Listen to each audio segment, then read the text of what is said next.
Sundays, no more alcohol. Well, we do wine with Thrones, but not during the day. You're live. As you picked a Cersei cup wine. Oh, we're live? All right, here, wait. Clem, can you send me the, can you DM me the link so I can tweet it out quickly? Yeah. Oh, no, it just downloaded. I don't have Twitter on my phone because, John, because I deleted it today in case, like, someone sent me a spoiler. Oh, I thought you were doing, like, an Aziz Ansari thing. No, oh, wait, you thought I was just taking, like, a sabbatical? Yeah, like, you're just, like you were done with the world, really. No, I'm not.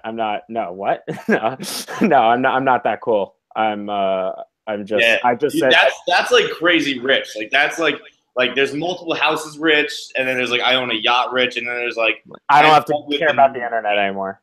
Yeah, no, I did that out of like I've opened DMs, so which is stupid. But all right, 1 second. Me Fights and Clem are live now. Everybody watching is riveted by this. All right, cool. All right, start of the show. All right, welcome everybody to the post Game of Thrones show. Just got off the craziest scene of the season of the I don't know, probably since Cersei. The only thing I can think of in terms of the adrenaline I'm feeling right now is when Cersei blew up the Red Keep. That was about it. But I'm getting ahead of myself. This week we have Jon Feitelberg from KFC Radio fame and Barstool Boston joining us. John, what's up? How we doing, guys? Not much, man. Thanks for joining us. Leaving your noted vacations early to come with us. And then we have also joining with us the Many Snacks God, the Iron Bank Shot of Bravos, the Blogger of the Morning, the House of Black and White Cookies, the Porzingis that was promised, the King-Size Kit Kat Slayer, Ruler of the Seven Courses, Clemwell Tarley, the White Bread Walker, the Swedish Blackfish, the Snackfish, Azora High Cholesterol, the Kings Road Commuter, the Blogger Without Banners, Jorah Mormunch, and Sir Barristan the Bald. Clem, what's up, man? I like that one. Clem, I love how you keep a straight. You get a straight face for like a long time for that. Once the Azora High Cholesterol gets me every single time, I'm like, that's a fucking good one. Yo, true fact, man. That one, I came up with most of those. I didn't come up. That one was at KFC Radio Live last summer, and I was sitting with our boring Consiles, the Islanders blogger, just watching the show. A guy taps me on the shoulder and just whispers, "I don't mean to interrupt, man, but Azora High Cholesterol," and that's all he said, staring at me in the face. I just looked at him. I was like, that was amazing. All right, so that was absolutely incredible. I'm sure everybody's as jacked as I am. I got to ask you guys, did you watch the leak leading up to the episode, or were you completely... Yeah, I watched the fuck out of that leak. How long did you last without it? What's that? How long did you last? How long were you able to hold off? Clem sent it to me, and I looked at it for a minute 30, and then I watched it. And then you watched, so this morning? Yeah. Yeah, oh yeah, this morning. All right, Clem, did you watch it or did you go? No one better to be on this podcast than the fucking priest of Barstool Confessions himself. I fucking watched this shit. I was the only one who held off? Yeah. Listen, This is what happened with me. On Friday, everyone was tweeting me a link. I'm like, I can't watch it. I had to work. I had a wedding. Saturday, I was traveling all day. Sunday, like the first thing I thought of, I was like, I got to watch Game of Thrones. That's the only thing I was thinking of all weekend. I popped it on and then like, yo, fights. You want to watch it? I didn't even tempt you, Charlie. I saved you from yourself. Dude, I'm like, I feel legitimately hurt right now. I'm betrayed by both of you. How could you wait, that makes so much sense because when I got on the call, I was like, Clem, that was awesome. And you were like, yeah, that's cool. Okay, I'm inviting John right now. And I was like, wait, what? Like, how are you not more excited right now? It totally makes sense. This is why you can't watch Game of Thrones in the morning. I realized my whole Sunday was fucked. I was feeling I had that Game of Thrones post feeling from 9 a.m. on, and I was in a fucking freak mode the entire day. Like, I just saw, like, a car accident happen right in front of my face. It was fucked. But it was awesome. I was the exact opposite. Like, my day wasn't fucked. I had a great day. It was like I went back to church. I haven't been to church since high school, I don't think. And, like, I felt God this morning. When I had a terrible day. Came up over. I was like, all right, I now believe in the supernatural and in the omnipresence and everything. Like, Drogon got me into all of it. Dude, I had a awful day. I had a terrible day of just waiting and staring at the clock. It felt like it was like the last day of school all day. Like I was trying to like I was looking at my younger brother all day. I was just staring at you and just being like, wow, can't wait for tonight. Yeah. And then just like having no idea what else to say because like there was nothing else to talk about. Like we were just waiting for the episode. That's all right. So you guys are getting me fresh. Let's just talk about it. Jamie, before we get into recapping everything, is he dead? No, and I was so mad. There were actually two things. This episode was awesome, but there were two, like, TV show devices that they used that fucking pissed me off to no end. First, like the ditzy guards, like who were like that's a scene from Always Sunny. Like Charlie and Frank are like arguing, and they turn around, like the guy they were fighting about has like just walked away.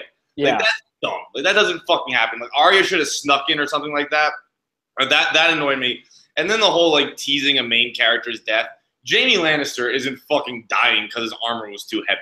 People from drowning. That's not how Jaime Lannister. Yeah, that's like people who are like, I'm texting my buddies right now, and they're like, "No, dude, I think he's really dead." I'm like, when Jon Snow went to the bottom of the pile, did he really think he was going to die in the Battle of the Bastards? Like, obviously, he was coming out of it. Clem, are you an idiot, or do you think that he's dead? No, he's very much alive. He's gonna, I think, be a prisoner. He'll come up. He's gonna be like all fucked up from like almost drowning, and then Tyrion's gonna take him in, and they're gonna have that whole dynamic, which is gonna be a lot of fun, obviously, from that side of things. And Cersei's gonna be really pissed when he's a prisoner again. But let me say this about my boy Jaime. Tyrion owe it to him to let him free? Does Tyrion owe it to him to free him? Ooh. That's a good question. I don't know. We'll have to come back to that next week. He does owe it to him. Whether or not he does it is a question, but he definitely owes it to him. Yeah, that'll actually, God, I hope that becomes the dynamic, because that'd be incredible. Wait, and are we 100, and then the last question about the Jaime death scene, are we 100% sure it was Bran, or do you think it could have been somebody else? I thought, because I watched it for the second time tonight, so I knew to look really closely. I'm pretty sure it was Bran. Okay, so you weren't, John, it wasn't you having poor impulse control. You just really wanted to be prepared for the podcast. Yeah, I'm fucking a hard worker, man. I watched Game of Thrones twice. You're just doing me a favor, really. Clem, what do you think? You think it was Bran? That's my thing with fights too. Like, as you can tell by my body, I don't have a lot of willpower. So like, I just need like an excuse to like be like, why do I have to watch this or eat this? So like, I was like, well, I could take notes the first time, and I won't have to worry about like. Charlie quit Twitter for the day. I can't quit Twitter for an hour. Like, this is the only time I can quit Twitter. So I think it was Bran. I looked at it closely. And I've never turned on a character. Like, when Bran laughed at Dickon, I'm like, Bran's one of my top 5 favorite characters. I hope he never dies. And then I was rooting for his death or for a dragon to burn him alive like 10 minutes later. That was a real Sophie's choice for me. Because I love Bran so much, even before that, after that, when I was white-knuckled, but like I didn't even know what I wanted to happen. Do I want him to kill him, or do I want Bran to kill Drogon? Do I want Drogon to kill Bran? I don't fucking know. Dude, that was one thing where, and now it's sort of, I thought it makes an interesting dilemma, because obviously the dark and the white is like the bad guys are the Lannisters and the good guy is Dany. But I thought the whole point of when Tyrion saw and just all the devastation, it was exactly like John said. It was more of the same. In fact, it was almost worse. It was sort of a terror they haven't seen before. I don't think it's obvious Dany's the good guy anymore, because I think she just showed that she's willing to do pretty much whatever it takes. I mean, she didn't go to the Red Keep and kill a bunch of civilians, but I think it kind of muddies the waters on who people should root for now. I disagree. I think there's a difference between battle. If she went to King's Landing or something like that, and while like maybe seeing the devastation is tough to swallow, but like I think they've always known what was going to happen once you fucking unleash a dragon. I guess Clem makes it more difficult. Clem, can you go to YouTube and shut down the comments, because there's some dickhead right now just posting spoilers. I just got like 3 tweets in a row about it, and I just checked it out. Let me try to figure it out. Okay, and John and I will go and talk about everything else. John, back to your point about being pissed off at the guards. One reason I agree, and them doing the whole like Rosencrantz and Gildersleeve act or whatever, those two kind of got me mad, is because the perfect level of comic relief in Game of Thrones is when it comes from like the characters. Like when Bran does it with the whole like dick on thing, that's funny. And it also is like, it sort of just weaves into the plot. It's not like a detour. It's just a thing that naturally happens. Right. It's not a whole scene. It's not like we're going to be funny this scene. It's just like, here's a throwaway comment that like you'll chuckle at, like, oh, that's clever. Or it's just Bran. Yeah. It's probably the most relatable scene ever. Like, dick on you? Like he didn't even, I would have laughed even if like we didn't have Bran telling us he needed to laugh. All right, so then let's just go back from the beginning. Clem, have you figured it out, or is that guy? I put him in timeout. It says literally put user in timeout. I guess that works. Okay, yeah. And for everybody who we just ruined Game of Thrones of by watching our podcast, I'm sorry, but now there's no reason not to watch it, because if people spoil it again, like whatever, like it's already spoiled for you. Those people are going to go to hell and rot and die. I mean, Feitelberg, we just saw the redemption of Feitelberg. This is the first time he's believed in a higher god since that infamous hospital scene on Christmas Day. And now we have this fucking asshole like bringing us right back down to the shit, man. I'm not kidding. If you spoil Game of Thrones for somebody, I think that's almost the worst thing you can do, because you're literally I'm like, not kidding. You just spoil someone's TV show for no reason. I remember my freshman year so clearly. I was talking to this kid who I didn't know that well. He was like a classic like college friend. And as we're talking, he's like, "Oh, have you seen the Breaking Bad finale yet?"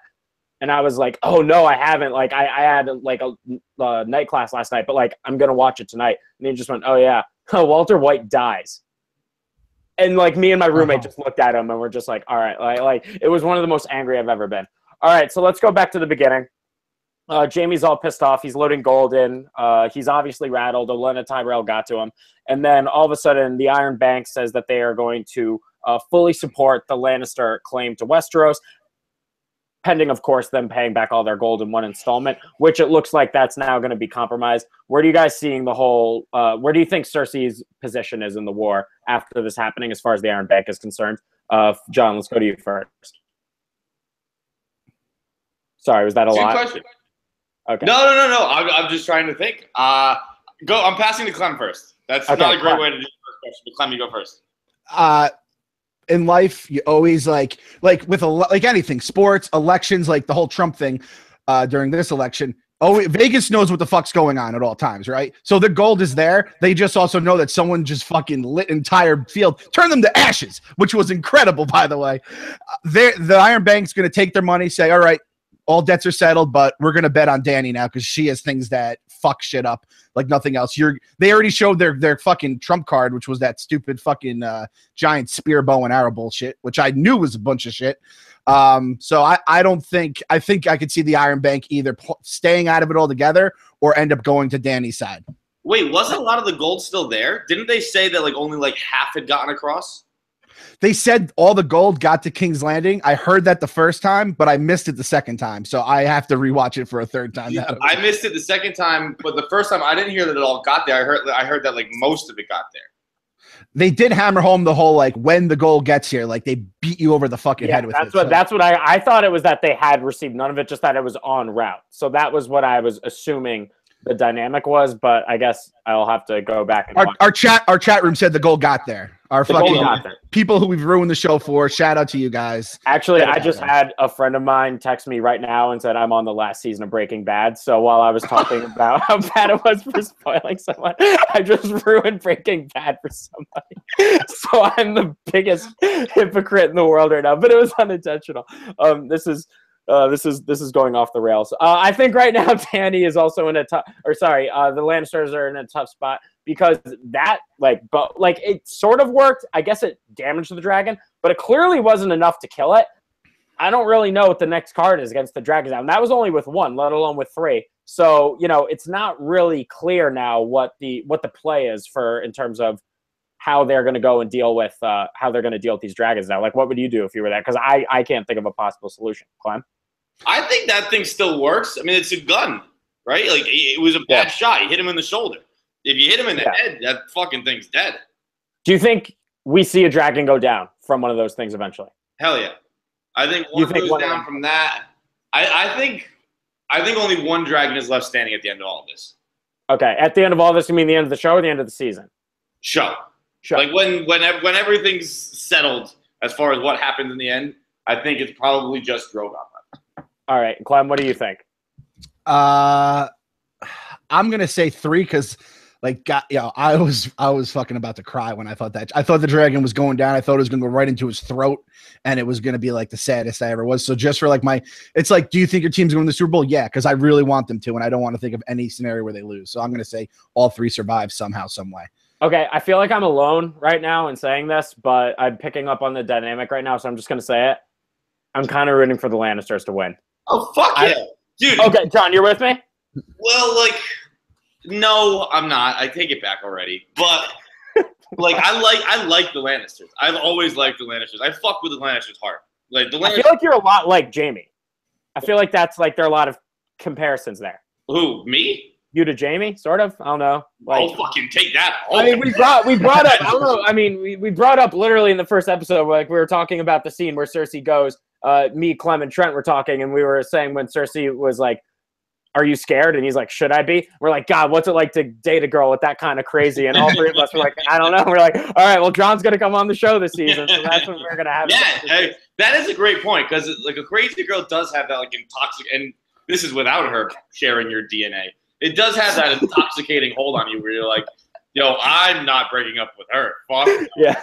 Like Olenna literally looking at Jaime and being like, she'll be the end of you. And he's like, probably. Yeah. I know. I know. Like, dude, I dated girls where my dad was like, he's like, yo, if you walk into the house one day and she's boiling a rabbit, run. And I'm like, that'll probably happen. Like that, I forget what movie that was, but that'll happen. Like, I will probably sit down and happily eat the rabbit because that's all I can do in that scenario. I'll deal with it when I get to that point, but I'm not there yet, so it's fine. All right, so let's go up to the north where there was the less cool action, but it's still important. We have to talk about it. Bran, he sucks. There's really no way around it.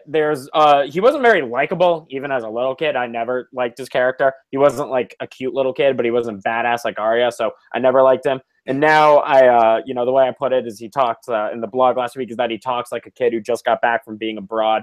So he's kind of really super annoying. It's probably the correct creative decision, but I don't know. I still think it's going to be. Kevin put it a good way. He said it's going to be more annoying the bigger and bigger part of the show that he becomes as time goes on. How do you guys feel about the direction that they've taken of making Bran this like omniscient god, like Christ-like figure almost? John, what do you think? I don't use the C word lightly. The C word is a no-no. Bran is a fucking cunt. He's such a fucking cunt.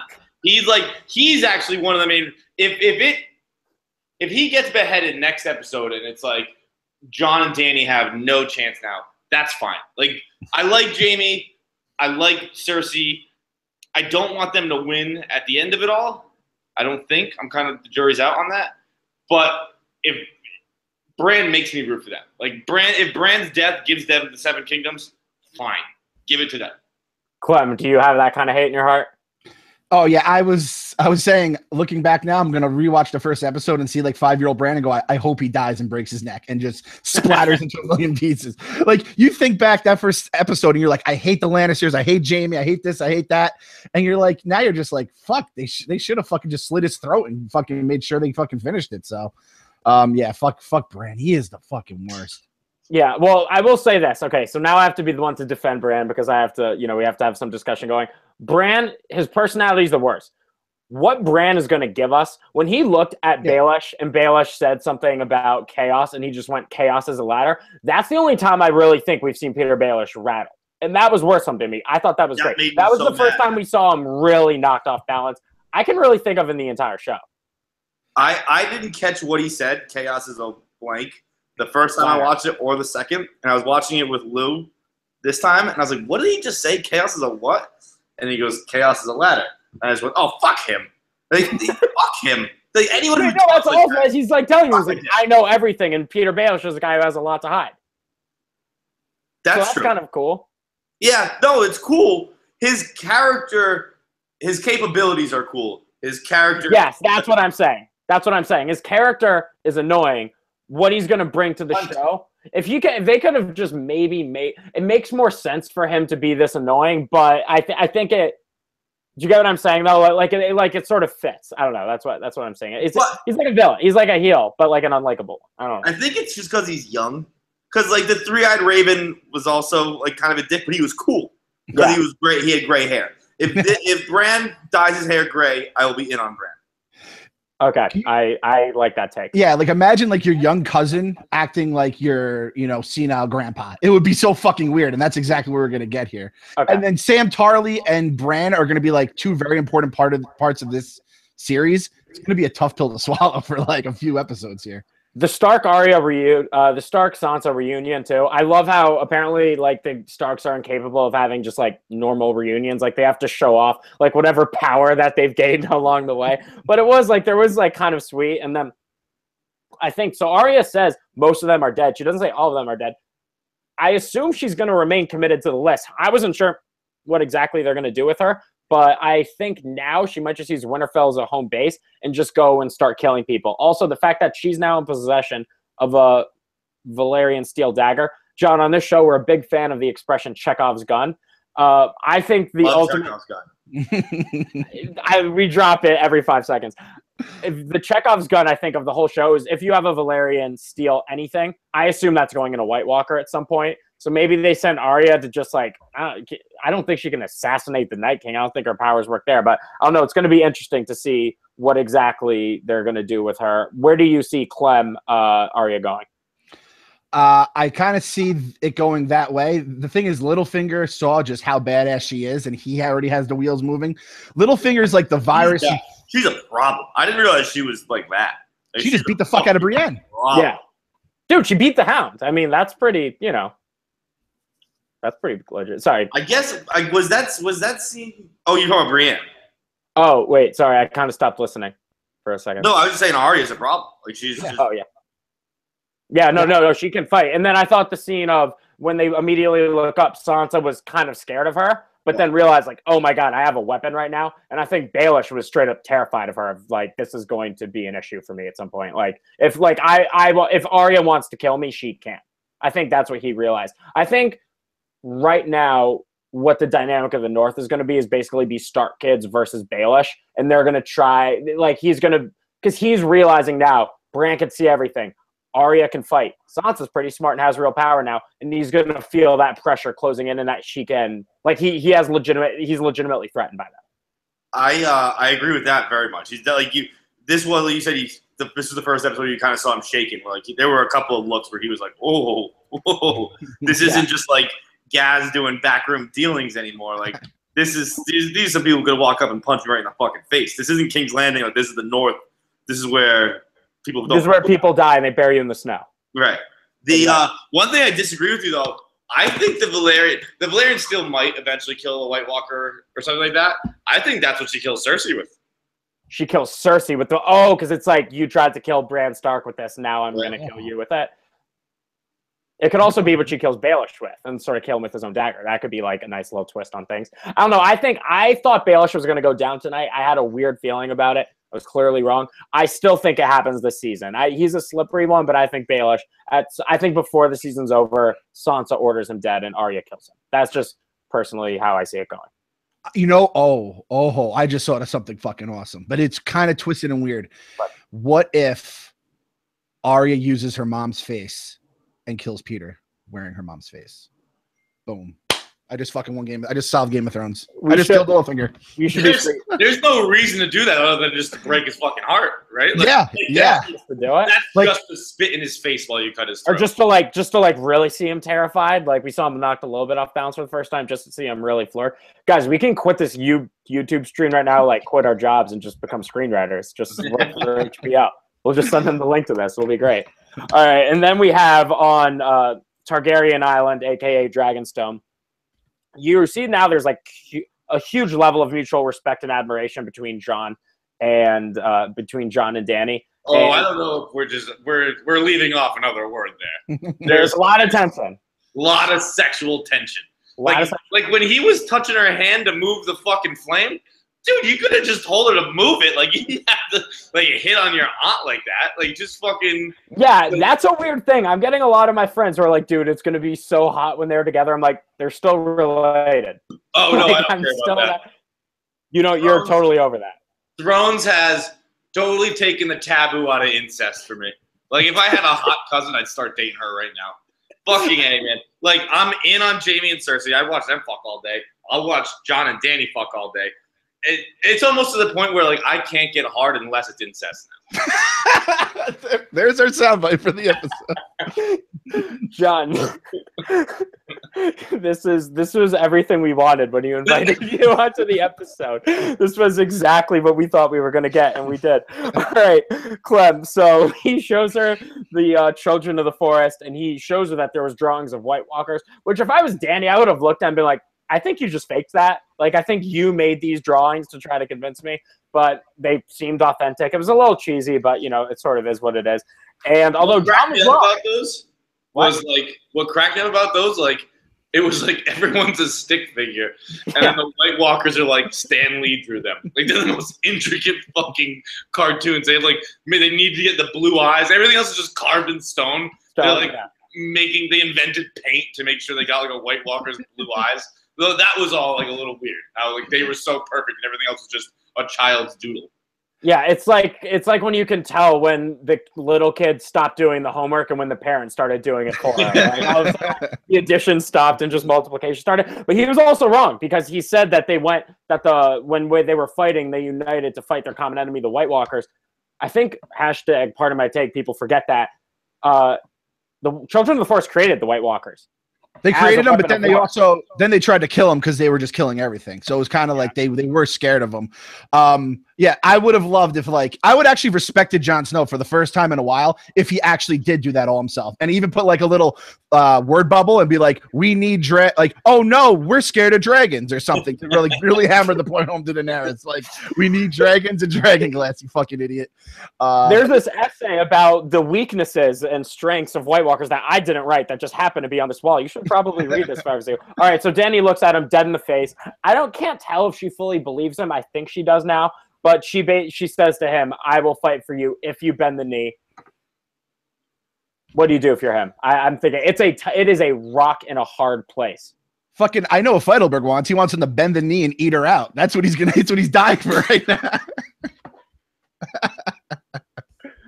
This is what? John? I go back and forth with so much. Because, like, he'll lose the North if he bends the knee. It's the exact same decision almost of let the wildlings through to help fight the White Walkers, and that is what got him killed. Right, yeah. He knows what happened last time he did it. Right. But Jon's also stupid, so he might, he's a slow learner. He might not really care. I think he just has, I think you have to. If she's just not going to help you until you do it, she kind of is holding all the cards. Unless his Targaryen blood lets him take a dragon for himself. I just thought of that for the first time right now. Just throwing that out there. If he's a Targaryen, hijack one. If he just if he just Grand Theft Auto 5's a dragon and just rides that. Other than that happening, I'm gonna agree with you, John Clem. Do you that although I think it's the dumb thing to do, he will lose the North. It will get him killed. It could get his whole family killed. I don't really see what other way he has around it other than to agree, and then after she helps him, just be like, oh, by the way, never mind, and then they fight another war. It's got to be his Harry Stamper moment. He's got to save the world by dying. So, you got to bend the knee. Your boys are going to fucking kill you.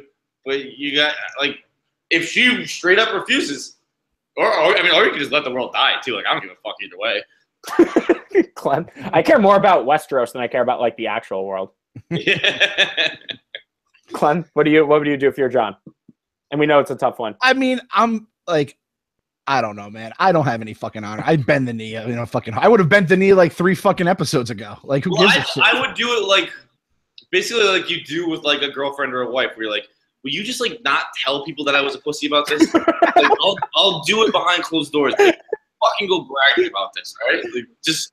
I'll bend the knee. Just can we not make a thing out of it? Yeah, can it just it'll happen and it's totally okay, that's fine. That makes sense. Do you think he kills Theon? I thought I wanted him to just take a sword and shove it through Theon. Do you think I'm keep on saying the same thing about Theon and Jorah. Everybody keeps sending me their theories, but I say in every blog, I don't see what significance they could possibly have. And there's not a whole lot of screen time left in the show. So they're keeping them alive for a reason. And I just don't know what it is. I feel like Theon's going to try to take Dragonstone over.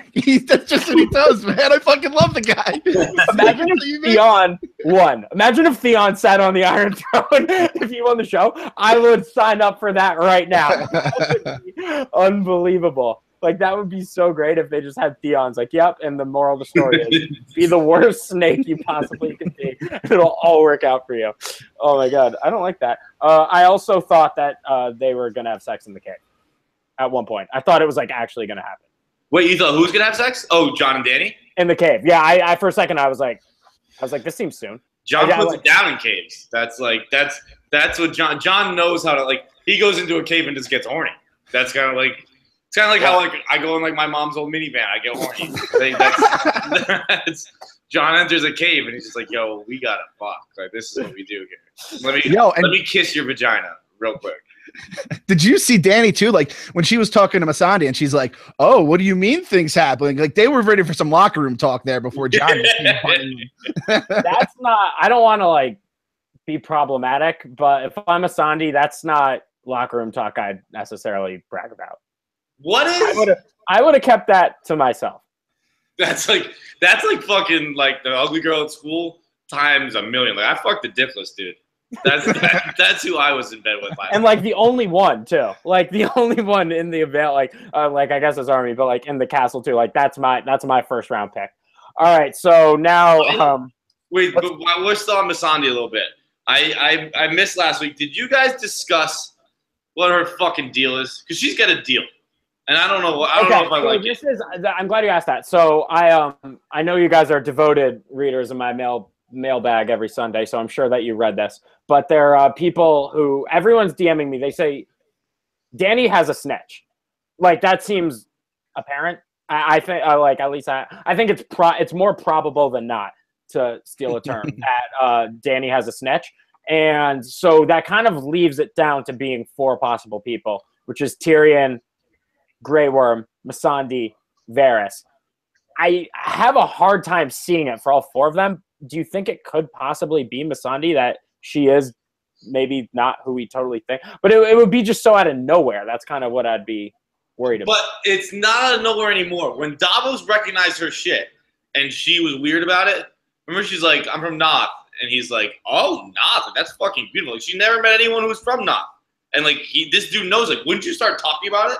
And she kind of just gave like a quick look and was like, oh, never mind, we're not going to talk about that anymore. Like she's hiding something. Yeah, like there's something fishy about her. Okay, Clem, do you think there's something fishy about her? Yeah, I fucking love her, man. I don't know. I'm so fucking over the moon. Like, if you're going to make someone the fishy character, cover up the fishiness with it. It's just a great set of titties. And like just like a real top-notch set. And people will kind of be like, I'm sure she's kind of hard. I guarantee it. Like they don't make people that beautiful if they're evil. I think she is. She's fucking the guy without a dick. She's such a nice girl. Of course they think that, right? Yeah, it's too obvious. Varys is the one too. Like speaking of eunuchs, like Varys being the snitch is almost so obvious that Varys would be the snitch that it doesn't really like. Yeah, I guess it could be him, but then I feel like he'd be caught by now because everybody already suspects him. Right, it would be way too obvious if it was Varys. Okay, and then let's finally get to the battle. The last thing we have to talk about. That was obviously what everyone's going to remember. We started off the episode by talking about it. What I thought it did a really good job. Have you guys seen Dunkirk? Yes. No, I'm disconnected. I'm dying to see it. Okay, Clem, you should see it. Sean, did you like it? It really pisses me off. Yeah, I loved it. It was really good.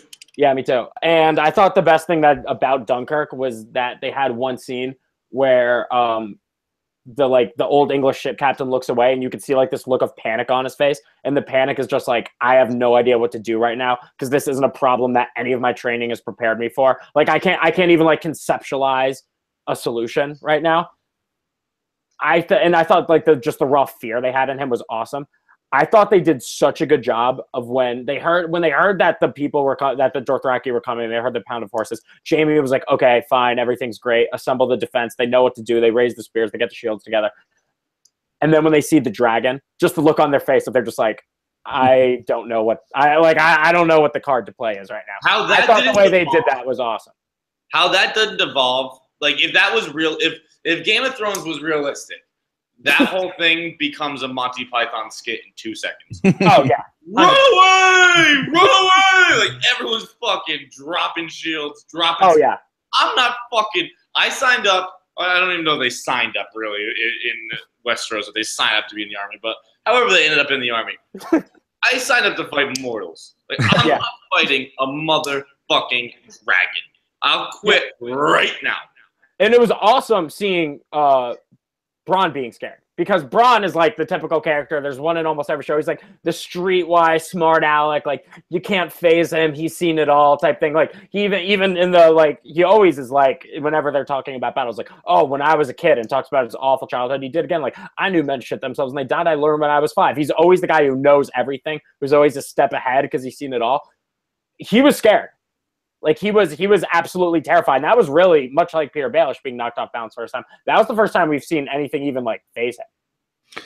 And I would like to just reenact my reaction to when I saw that scene. When the Dothraki started coming, I started making the Dothraki sound. I went, like fucking Tatanka. Remember Tatanka from the WWF? I started making Tatanka sounds, and then when the dragon came out, it was like 8:30 a.m. It's in the fucking suburbs. I'm in my fucking computer by myself, and I just go roar. I started growling at the TV. It was the most unbelievable thing.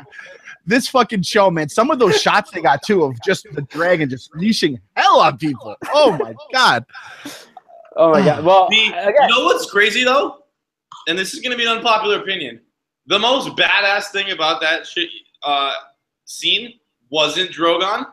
It was when those motherfuckers stood up on the horses and then like just jumped into crowds of people who were firing bows and arrows standing on horses. That's fucking awesome. Because they were doing it in real, like, you know, the stunt people were doing that in real life in order to do it. That's absolutely.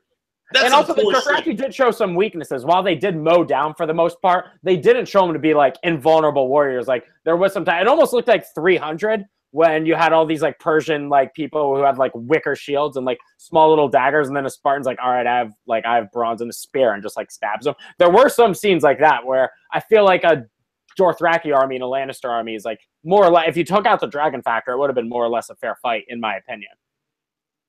The Dothraki disagree with you. What do you say? Like, your people can't fight or whatever?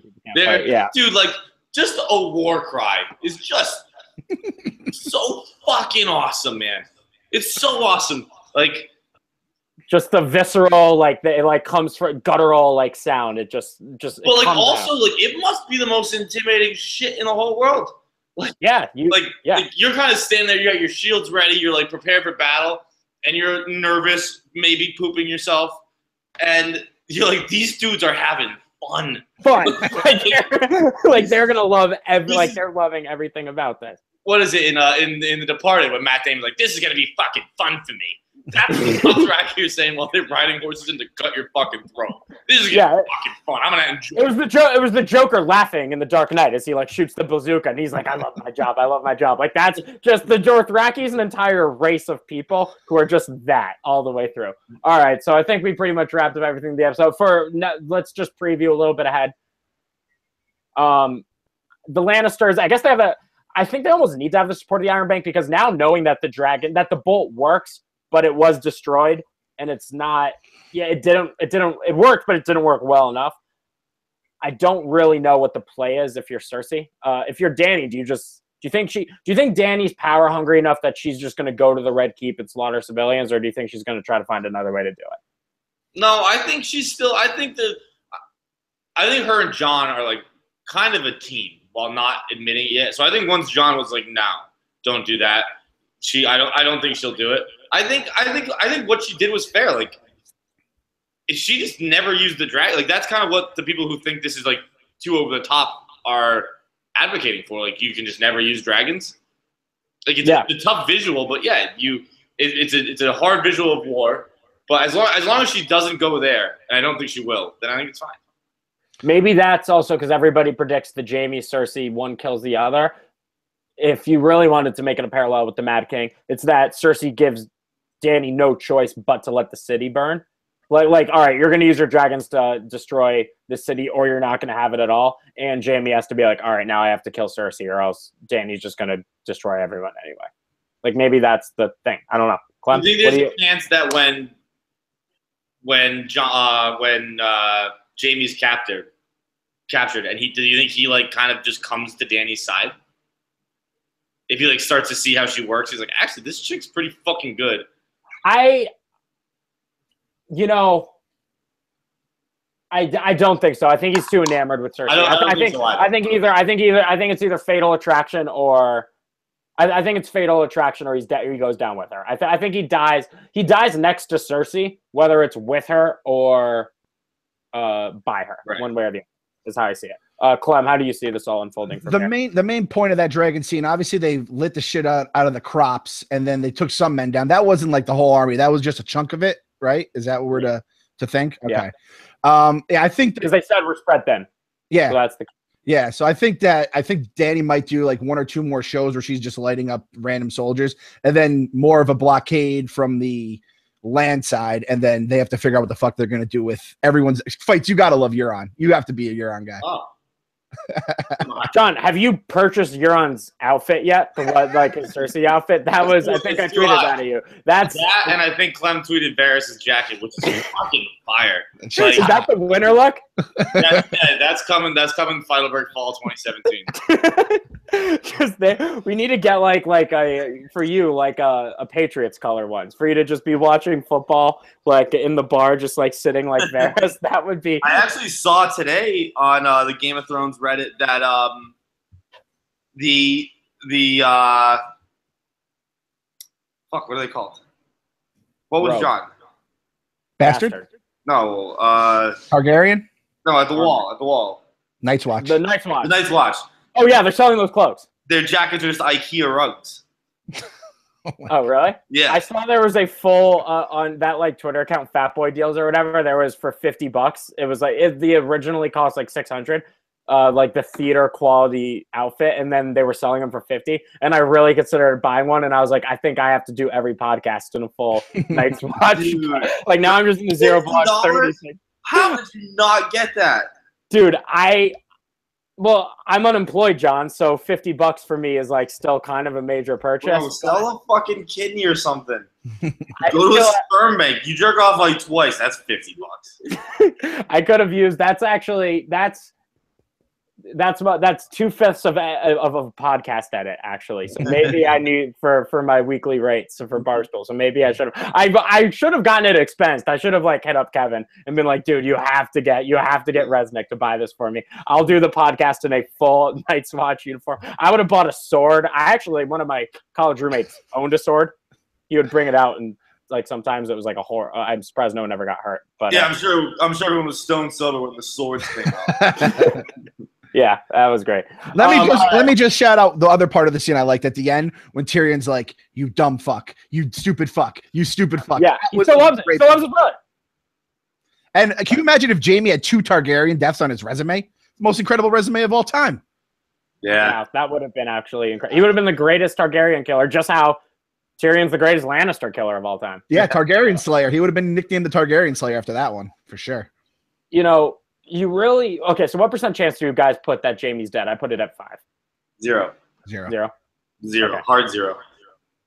It's one thing that sucks. I mean, who's gonna rescue him?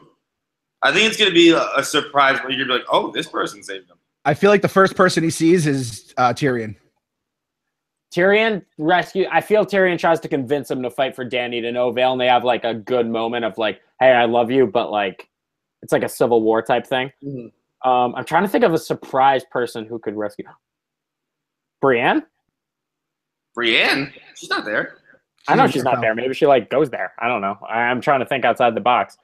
Let's see outside the box. I mean, they travel fast this season, which is in Winterfell, and they's fucking in the south. Okay, guys, I said a dumb thing. All right, I said something that was really stupid. All right, that's not the first time that's happened. I respect that outside of the box. It's like Brienne's gonna teleport there, and then she'll say a White Walker saves Jaime, and then he becomes a White Walker. Charlie, Jesus. You know, Christ. I think the Night King is actually gonna come to Jaime's aid. That would be if Jaime joins the Night King, though. I'm rooting for the White Walkers. All right, I think that's outside the box is Drogon. Drogon swims and gets him. Yeah, can dragons swim? That's an interesting question. All right, John, thank you so much for joining the show. It was my pleasure. It's a lot of fun. You did not disappoint, John. It was everything. Next week on the show, we have, I don't know, I think Coley, but we'll see if he's available. He was at Coley was at Dave Chappelle and Chris Rock tonight, so that's pretty cool. Hey, if you watch it at 9 a.m., you can do your whole nights free. That was my first impulse in watching it. Well, my first impulse was... Wait, no, we can't have Coley on. Coley read all the spoilers. He told me in the office this week. Oh, did he? John, tell me you haven't done that. I have not done that, no. Yeah, he told me. I was like... No, I would. That's too far. I'll watch it, but I won't. Reading is... I'll suck a dick. I asked Coley. I was like, hey, Coley. Like, he was like, yeah, I read all the spoilers. I was like, why did you do that? And he looked at me like I was the biggest idiot in the world. He's like, because I want to know what happens. Like, fair point, man. You got me there. I can't really argue that. All right, that's awesome. All right, John, any last words? As they would tell you. None. I never have last words. Not my thing. I've worked for your show for many years. I knew that. Glenn, any last words? Shout out Plum Market. Shout out to the Plum Market and shout out to Frank Kaminsky. All right, I think I'm coming in on Tuesday, so I'll see you guys this week. See you then, man. All right, Later, guys.